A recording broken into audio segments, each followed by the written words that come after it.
Kita ke informasi selanjutnya, Saudara. Diikuti 50 tim dari 8 negara, turnamen sepak bola usia muda Garuda International Cup 2024 resmi dibuka Kamis pagi di Asiop Training Ground, Sentul, Jawa Barat.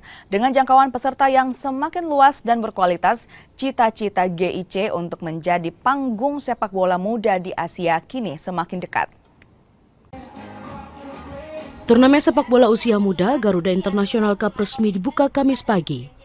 Turnamen yang digelar 22 hingga 25 Agustus di Asiop Training Ground Sentul ini diikuti 50 tim dari 8 negara Asia. Selain tuan rumah Indonesia, peserta juga berasal dari Malaysia, Kamboja, Tiongkok hingga Jepang. Mereka bertanding di 3 kelompok usia 10, 12, dan 17. Berbeda dari tahun-tahun sebelumnya, pada GIC edisi keempat ini, jangkauan dan kualitas peserta lebih luas. Praktis persaingan menuju tangga juara pun semakin sengit. Ini membuat cita-cita GIC untuk menjadi panggung sepak bola muda Asia seperti Piala Gothia di Swedia pun semakin dekat.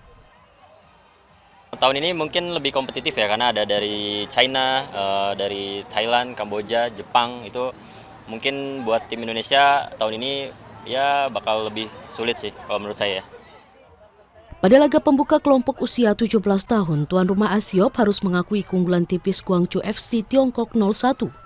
Sementara di kelompok usia 12 tahun, wakil Malaysia Johor Darul Takzim masih terlalu tangguh untuk Jakarta Academy Soccer yang harus menyerah 0-2.